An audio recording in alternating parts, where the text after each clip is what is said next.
This is the Classical Ideas Podcast.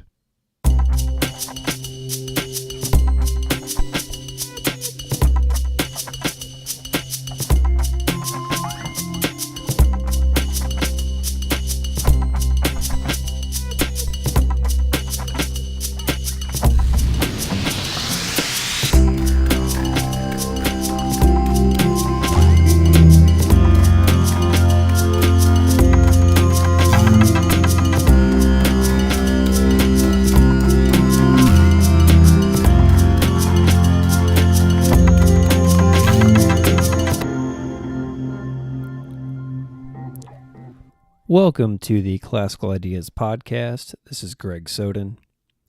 In my limited understanding, the essence of Judaism is captured nicely in Psalm 137 in the Ketuvim portion of the Tanakh, the Hebrew Holy Scriptures comprising the Torah, the Nevi'im, and the Ketuvim. Psalm 137, capturing a moment during the Babylonian exile of 597 BCE, reads, "By the rivers of Babylon, there we sat down, yea, we wept. When we remembered Zion, we hung our harps upon the willows in the midst of it. For there those who carried us away captive required of us a song, and those who plundered us required of us mirth, saying, Sing us one of the songs of Zion. How shall we sing the Lord's song in a foreign land? If I forget you, O Jerusalem, let me right hand forget her skill. If I do not remember you, let me tongue cling to the roof of my mouth. If I do not exalt Jerusalem above my chief joy." From what I know and have learned of Judaism in my many conversations about the original Abrahamic religion, Judaism is a religion of narrative. It is important to understand the story of exile and the hope of return in order to even remotely grasp Judaism. Stories of slavery and freedom matter. Remembering matters. Discussing God, spelled G-D when written down or typed, because all written documents or typed documents are eventually thrown away or deleted, thus deleting God. The story of Judaism begins when God calls Abraham to be his people and promises them land. Then Moses leads the Israelites out of slavery, but into a period of wandering and suffering before receiving the Torah, the book of law comprising the 5 books of Moses, Genesis, Exodus, Leviticus, Numbers, and Deuteronomy. Most Americans, according to religious studies professor Stephen Prothero and numerous polls, cannot name Genesis as the first book of the Hebrew Bible. Judaism fascinates me to no end. I have Jewish friends who are atheists. It is mind-boggling to me that there are only about 14 million Jews in the entire world, compared to 1.7 billion Muslims and over 2 billion Christians. It is incredible to me that of all the Nobel Prize winners since 1901, a quarter of them have been Jewish, an astounding figure. I personally love talk about yeshiva schools, where argument is a core value of education. The creeds of Orthodox, Conservative, Reform, Reconstructionist, and Humanist or secular are each interesting in their nuanced differences between themselves. I love going to synagogue and closely observing the beauty of a Sefer Torah. Judaism's stories of Adam and Eve, Cain and Abel, Noah's Ark, Sodom and Gomorrah, Joseph and his amazingly hued coat, the burning bush, the golden calf, and the illusions found in American society, including Louis Armstrong's classic Go Down Moses, and the phrase, "Let my people go." Judaism percolates in and across civilization. There is something amazing about witnessing the retelling of the plagues from the book of Exodus every year at Passover. I'm not Jewish, but I love being in a synagogue on Passover. So I'm bringing you a conversation with one of my favorite people to talk about Judaism with, and her name is Mary Hartigan. Mary has become a very close friend of mine in the Columbia, Missouri community. Mary moved to Columbia in 1974. She is the product of an Irish Catholic upbringing and 12 years of Catholic school. She converted to Judaism more than 30 years ago, which is relatively rare, seeing as how Judaism is not a missionary religion. She considers herself a conservative Jew, and she has been an ardent Zionist since the age of 15. Without further ado, I am pleased to bring you my conversation with Mary Hartigan.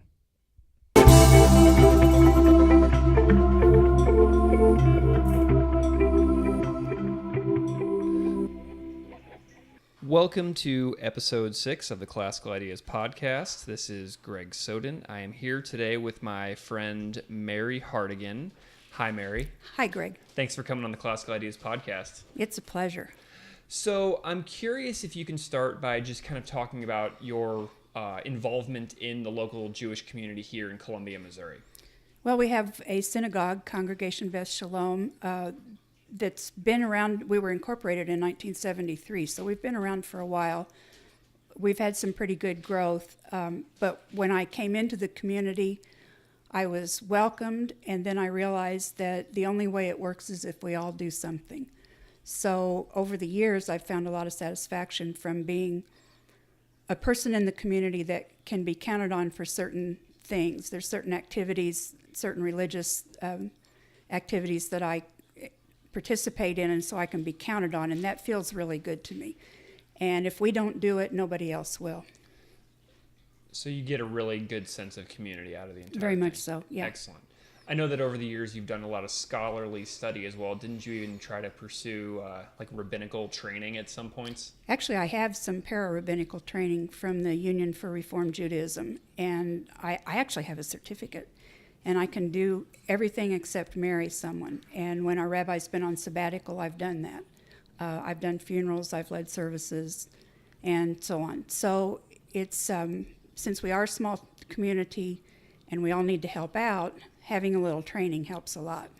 What's the size of the Jewish community here in Columbia, Missouri?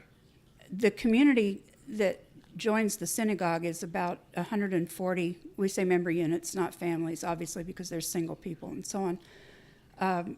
In the greater Columbia community, we could judge that there's probably around 100 families or people that are Jewish but don't identify. Sometimes we can pull people like that in for a little while. Some we never reach. Some come in when they have children, and then once the children are grown, they drift away. But when I came in the community 30 plus years ago, we had about 80 families. So we've really jacked the numbers up fairly significantly, I think. Fantastic. So you have kind of an unusual story within Judaism. In the introduction, I mentioned that it's not very common to convert within Judaism, but you are a convert, right? That's right. So why did you convert? I converted because I was ending a bad marriage. I decided I was going to live for myself. I was going to do something I wanted to do, and that was going to get me out of my tiny apartment and give me something to go do. So I had seen a newspaper article that there was a new rabbi in Columbia, and my hand went over the telephone, and I called. He answered. I started studying with him, and I never looked back. But the main attraction at that time was changing my life significantly. Over the years, it's grown into something completely different. But in the beginning, I was attracted to the fact that within Judaism, nobody is proselytizing. And that was a big deal to me, given how I was raised. But the other thing is, the fundamental principle of Judaism is do the right thing because it's the right thing to do, not because you're going to get a heavenly reward. And that appealed to me a great deal because my own personal philosophy is when we're done here, we're done. So there was something very attractive about you need to work really hard to make your life here the best it can be because this is it. So kind of expanding on that, so can you just kind of elaborate on that conception of the afterlife? Because you just said that when we're done here, we're done. That's my personal belief. In Judaism in general, the the idea of an afterlife isn't very prominent, not in the same way it is in Christianity, which isn't to say it's better or worse, it just is. But the concept is when the Messiah comes, and we don't feel the Messiah has been here yet, but when the Messiah comes, the world will be changed totally for the better. Everybody will be vegetarians, everybody will love each other, all the animals you ever loved will come back, lions will lie down with lambs, and so on. But the idea of the world to come is kind of, it can kind of give you hope that things will be better when things are horrible. There's Holocaust literature that talks about people really taking up the idea of when the Messiah comes, when we're in the world to come, not if, but when. And that's remarkable and touching to me, because as Jews we work to make this world better, but when the Messiah comes, then we'll achieve perfection. And if it turns out that I'm wrong and there is a world to come, well, I haven't really done anything that's going to leave me out. Now, if there really is a hell, maybe that will be the case, but at least in terms of the world to come, I think I'm safe. So, as a convert, conversion is pretty rare within Judaism, right? It is, because we don't proselytize.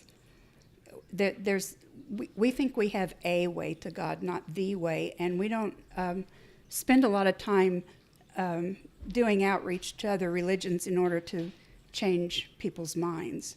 And if a person has no religion and they come to talk to the rabbi, it's a period of time before anything happens. We aren't about baptizing people as soon as they walk in the door, for example. So when I first started studying, it was in 1983, so that's a long time ago, I was the only person around that was converting out of conviction. The other people I knew at the time were converting for marriage. That is not a bad reason to convert. It just is, I mean, obviously if you fall in love with someone who's Jewish and you feel like you want to live your life as a Jew, that's a great idea. So at that time, I was the only one I knew. Now fast forward, it's the other way around. The biggest group that Rabbi had recently, only one person was converting for marriage. And what I think has happened is younger people, and I don't know whether to say millennials or Generation X or just what, because I'm confused by those terms, people are used to getting what they want. They're used to setting a goal and getting it. And they're not as hamstrung by how they were raised or the expectations that society has for them in the way that we were raised in the 50s and 60s. Mm-hmm. So I think it's a wonderful thing, and I think we're enlivened by the converts who come in our community. And within Judaism, born Jews are commanded not to treat the convert any differently. And we're all commanded as if we stood at Mount Sinai and received the commandments. So it's once you're in, and nobody makes any deal out of it. But sometimes I look around on Saturday morning and I think, close to half the people here are converts. And that's what's keeping us going. So that's kind of cool. So what's really interesting connected to that, so every year in my class, whenever I teach about Judaism, you've come to my class for the last 3 years, and hopefully this year you'll come again for the fourth year, obviously. Of course. But they really enjoy the conversations about Judaism, and they overwhelmingly come from Christian households. Mm-hmm. But they're finding something, and many students have said this to me just in private, that they're finding something in our conversations about Judaism that's kind of filling in a gap of understanding for them within Christianity. And a few students have said things like, wow, now I have a better conception of what Jesus did exactly as a man, because I can understand some of the traditions that practicing Jews adhere to. Mm-hmm. So it almost brings them closer to their own religion, but it also helps them fill in this huge world of history that they've never even considered. And I had that exact experience. I was raised very strictly Irish Roman Catholic, in the 50s and 60s, and so much of what I learned when I started studying Judaism, I understood. We think that in the 5 books of Moses in the Torah that there are 613 commandments, not just 10. And it's every time there's a command like be fruitful and multiply is the first commandment. So when you count the 613 and you get to the middle, what is it? That which is hateful to you, don't do to another. So when Jesus was formulating that as what we call the golden rule, that is strictly out of Jewish tradition. And it's a wonderful thing to see that something that's so spectacularly a part of Judaism is carried on through Christianity. Mm-hmm. And that's exactly where it came from. So what do you think, if you could sum it up in a nutshell, what do you think is the purpose of Judaism? The primary purpose of Judaism, in my opinion, is to bring monotheism to the world. You ask the question, why did Avram, who became Abraham, leave home? Why did he go where God told him to? Why did he go into the desert and start formulating a religion that was nothing like anything that was around him? So we're often called the chosen people and called that derisively, like we think we're special. It isn't the case at all. We are a people among many people chosen by God to show the world monotheism. And if you think about a monotheistic religion, it's religion in its purest form. If you don't have a bunch of gods and saints to honor, you can concentrate on the one God. And I think that's a principle that really advanced civilization from the time. And I'm not saying the Romans or the Greeks weren't civilized because they had too many gods, far from it. But it was a mental, emotional leap from, placating these little rocks that were called God to a God that's not seen. It's a God, one God, and that God isn't going to speak to you. That God is God. Mm-hmm. It's a thunderous concept. Yeah, there's a religious studies professor that my students read throughout the course of the entire school year, and he talks about the impact of religions a lot. And he'll often say things like, well, Christianity is the largest religion, and Islam is the fastest growing religion, mm-hmm. but Judaism may very well be the most important religion. It's a really fascinating way of looking at it because there's only 14 million people in the world today mm-hmm. who consider themselves Jewish. But if you look at the long-term impact of that original monotheistic faith that Abraham brought to the world, the impact has been billions upon billions of people. That's an interesting way of looking at it. That I need to think about that. Yeah. Yeah. So what do you think that Judaism does best as a religion? I think that the best thing we do is ethics. I think when you have the framework of don't do something to someone else that you don't want done to yourself, it forms your framework for ethics. And if you strive for ethical behavior, then you're going to go through the world in a way that isn't destroying and damaging other people. We have a concept, it's called tikkun olam. It means repairing the world. Tikkun, repair, olam, the world. And what it is, simply, is doing what you can to make the world better. Currently, in the local community, the Tikkun Olam Committee is the one that organizes people to take dinners to Loaves and Fishes, our participation in Room at the Inn, so on and so on. All the things that you would think of as charity or good works or whatever term you might use, that's part of our ethical balance. And I think that's one thing we do real well. One thing I didn't understand for a long time, but I did after I got to know some people very well, you can be a good Jew and not believe in God. Now, how can that be? You're a good Jew not by what you believe, but by what you do. As Rabbi Feintuch says, it's deed, not creed. So it doesn't matter what I believe at all. All that matters is how I express that in my life, and whether that's a good way or a bad way to go through life.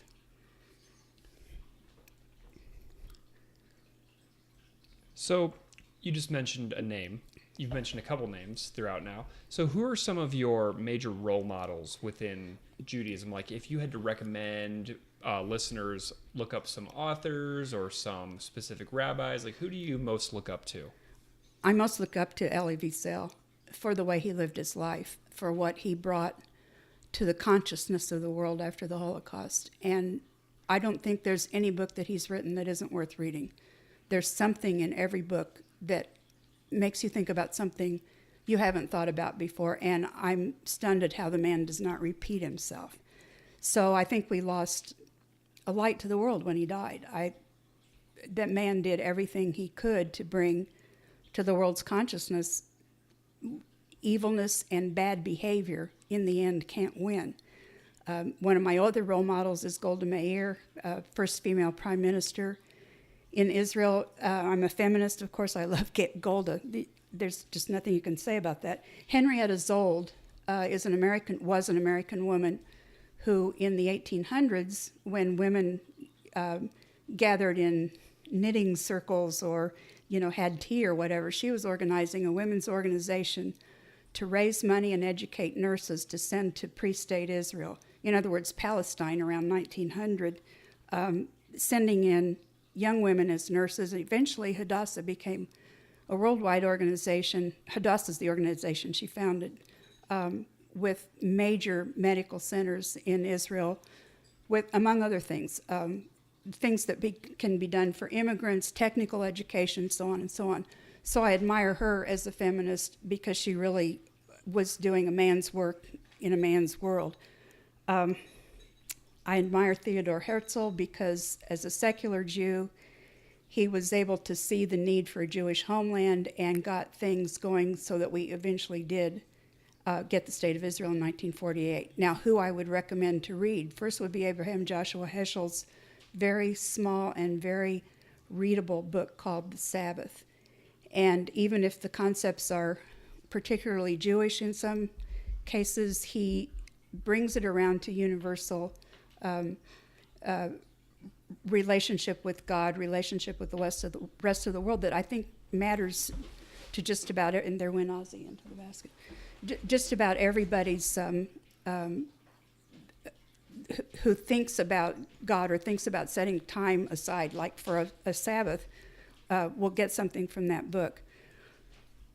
You mentioned Rabbi Sachs, Sir Jonathan Sachs, British former chief rabbi of England, he's just taken over social media in a really good way. He has a YouTube channel. He has a web page. I get emails from him at least once a week where he's either talking about issues or he's talking about what's the Torah reading for the week or where do we come down on certain thorny issues, for example, environmental issues. Is it a Jewish thing to stay in the Paris Accords, for example? And he writes well, he's very thoughtful, and most of all, his stuff is short, so you can gain it, you can understand it in a short amount of time. I really enjoy reading his stuff, and I've actually met him, so that's kind of cool too. I would absolutely second the reading of The Sabbath by Heschel, and the introduction chapter in there written by Susanna Heschel, his daughter, was an absolute joy for me to read as well. So there you go. There's a whole bunch of recommendations for everybody out there. So let's talk about some thornier stuff. Yeah. So from your perspective as a Jewish person in 2017, what do you see as the major problems facing the world right now? Well, I think we've moved into a time in the world that is so unsteady, uneasy. During the Cold War, when I was growing up, you knew your side. You were a communist or you weren't, and each side had enough nukes that the other one didn't dare start anything. And it was tense, but there was also a rhythm to that. And now everything is random. I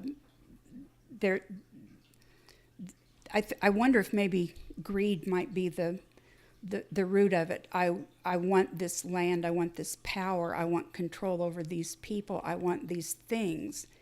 And I wonder if maybe since everything's on the news, since we see it in a way that we really didn't see it under communism, it's not delivered into our living room anytime we want to watch it or on our phone or whatever.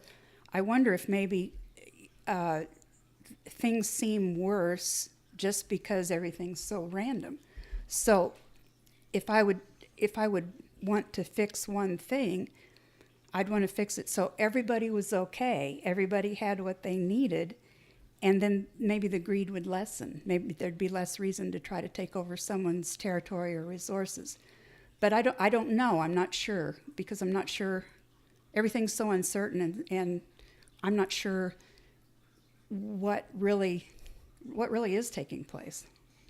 So those are some, I mean, the world is just so complicated, and we're moving 1,000,000 miles an hour every single day. So when you think about trying to solve some of the world's problems, how does Judaism fit into that? How does Judaism help us solve some of the world's problems that we have today? Well, the thing I would go back to is the concept of tikkun olam, repairing the world, making it better, one piece at a time, make my little corner better. If enough people are doing the same thing, then overall we have a better world. We have people with something to eat, someplace to live, meaningful work, and education. But I also understand and believe that there is a concept of evil, and there is evil in the world brought there by humans. And I'm not sure how you combat that except by being not evil.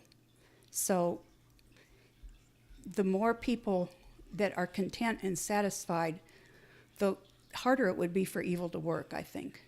Now you can't account for someone who is evil and doesn't care what they do to get what they want. So you can't account for that.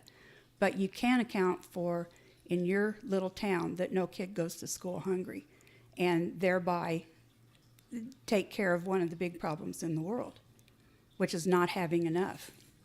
So you see there's like things that we can do on the local level as well. Mm-hmm. Excellent. That's really the only place I can affect is my little corner of the world. I can be like you and write letters to my congressman, but my effect is here. My effect is it's in my neighborhood. It's in Columbia. Yeah, I would agree with you on that. And whenever I do have a propensity for writing letters to congressmen. And I think that's valuable. Yeah, I do. And I like doing it, but a lot of it for me is like completely cathartic. And I also like to share with the people in my community, so on the local level, what it is that I have written. So I'm trying to also, get people to do things like that as well. So yeah, I love that. That's really wonderful. Can I ask you about Zionism? Sure. You wrote in your introduction to me, and the vocabulary was ardent Zionist. Can you explain what that means? A Zionist, in the purest and simplest understanding of the word, means someone who wants a homeland for the Jewish people. In other words, the state of Israel's right to exist. Now, with any concept that has an ism after its name, there's controversy. Is it classist? Is it colonialist? Is it this, that, or the other thing? Yeah, it probably is. But I think that particularly after the Holocaust, but not necessarily because of the Holocaust, Israel needs to exist. There needs to be a place for Jews to go in the world, so things like the Holocaust can't happen to us again. When I was 15 and a Catholic schoolgirl, it was the 6-Day War in Israel. It was the summer I turned 16, so 16. I was so amazed that a tiny little country like Israel could defeat the nations that were surrounding her and trying to wipe her off the earth. That was exciting, but it was also what I thought it was a logical outcome. My father was a soldier in World War II and was with the troops that liberated the concentration camp of Dachau.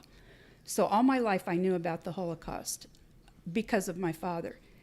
So when the 6-Day War happened and Israel was triumphant, I thought this is what needs to happen. Israel needs to be there for the Jewish people. That's pretty simple when you're 16. As you go on in life, things become more complicated. Okay, what about the displaced Arabs? What about the Palestinians? What about what the current government is doing with and to the Palestinians and so on? Then it gets complicated. But in the abstract and in the purest form, I will always be a Zionist. There's nothing that can change my mind. I don't care about the politics. I really don't. But I do. Right. And one of the things I love teaching about every single year is the walls in Israel and the situation on the ground in Israel. And so my students and I, we talk about these things very deeply for a couple of weeks at a time. And then they come up with the best questions. And I think that they walk away still unsure of where they stand on the issue, because the evidence is, I mean, it's so overwhelming. Right, it is. To think about, because they believe in people. That's why they take a class on religion, because they believe in the progression of society for people to have good and decent lives. And they see so much more history in the situation. That's true. That's true. I just love the current government in Israel. I just despise Netanyahu and the right wing. But what I can't do is be indifferent to it. I'm an American Jew. I cannot ignore Israel. I don't understand the politics. I don't need to. I just need to support Israel in terms of Israel's right to exist. Fantastic. So, for the rest of your life, what are some of the goals you still hope to achieve within Judaism? Well, I have some lofty goals. Like I strive in my life to be a better person, to be more ethical, to be more aware, to be more human. But I think people of goodwill are all trying. I mean, I don't think at any point you sit back and say, "But I've done enough. I'm pretty perfect." I don't think that you do that. Practically speaking, my goals are to keep on doing as much as I can within the synagogue in terms of what I'm able to do, what my abilities are. And I'm always working on improving my Hebrew, which, if you start a Semitic language when you're in your 30s, it's a slog. Sure. To try to get it. But that's something that I'm trying to improve all the time. Whenever you go, so I know that you go to Israel just about every year. Do you get to practice a lot of Hebrew on the ground? Sadly, no. Does everybody speak their English? Yeah. So many people. All the road signs are in Arabic, Hebrew, and English. So you can go in a shop, you can go anywhere, and seldom do you run into any situation where you don't, where you need to have Hebrew to get through it. Part of that is because generally where we go are larger places, and tourism is a big factor. It's a big industry.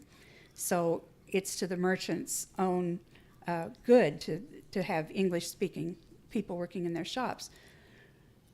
On the other hand, you can be in Jerusalem and follow this little alley and find Yemeni guys selling falafel who speak not a word of English. But you can still get along with a smile, and put your shekels on the table. They'll take out what they want, and everybody's happy.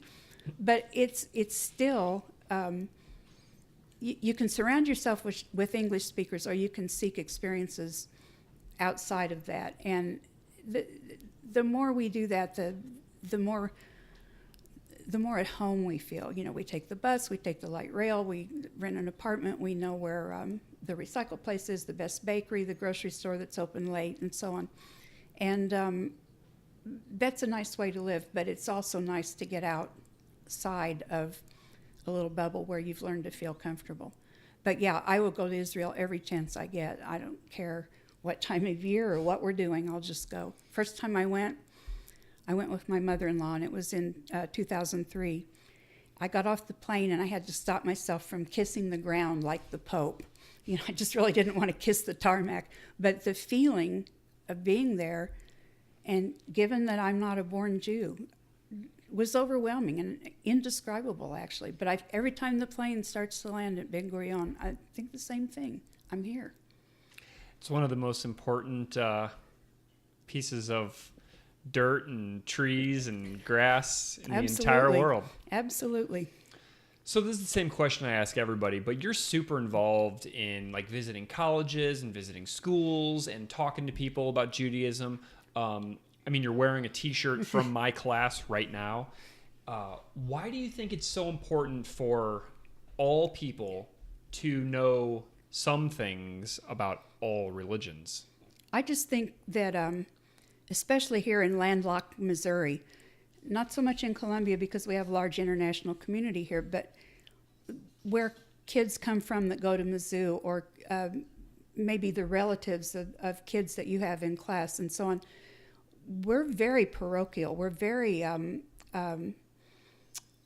we understand how we live, where we live, what's going on. But I think if you look at other religions, you start to understand other cultures, because the basic underpinning of a culture will be its religion. The other thing is, I think it lets you develop empathy. It lets you start to understand why certain groups of people behave in a way that you would never understand if you simply learned the history or the current events. If you understand sort of the emotional underpinnings of a community, you can relate much better. I think that we are not able to live such an insular life in the 21st century. I think we have to live as a citizen of the world, not only as a U.S. citizen. So especially younger kids, we know social media, brings the whole world right into your hand. Mm-hmm. And kids that you're teaching now are going to live a very different life than I did, or even you do, in terms of their interactions with the rest of the world. And one of the things I always say to them is that whenever we're talking about something like the Israelis and the Palestinians or whatever, I say this is something that's going to go on way after you are not alive. Yep. So you're going to hear about it for the rest of your life. You might as well try and grow a little bit and understand a little bit of it now. And it doesn't necessarily mean that you have to change your own religion just to understand someone else's religion. Mm-hmm.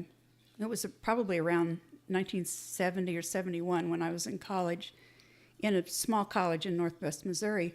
There was a world religion class, and I had the great good fortune to have some classmates who were from Iran, and some were Baha'i and some were Muslim.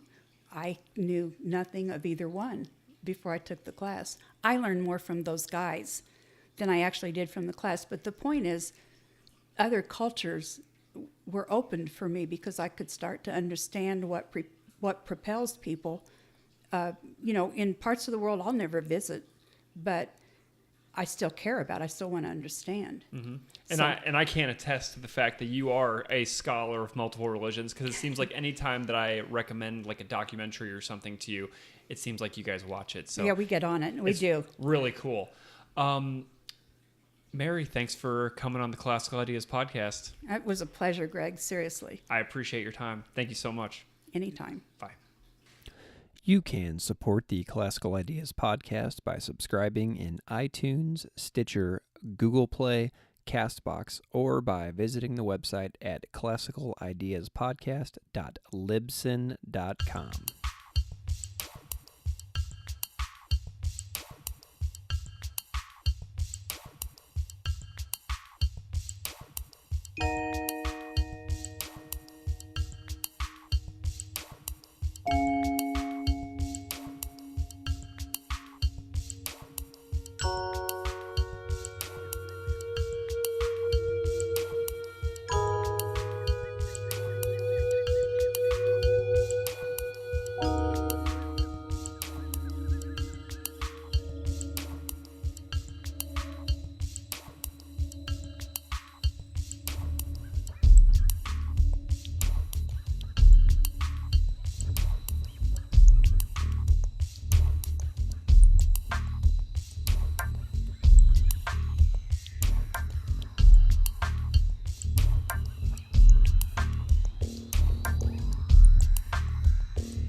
Classical Ideas podcast is written and performed by me, Greg Soden.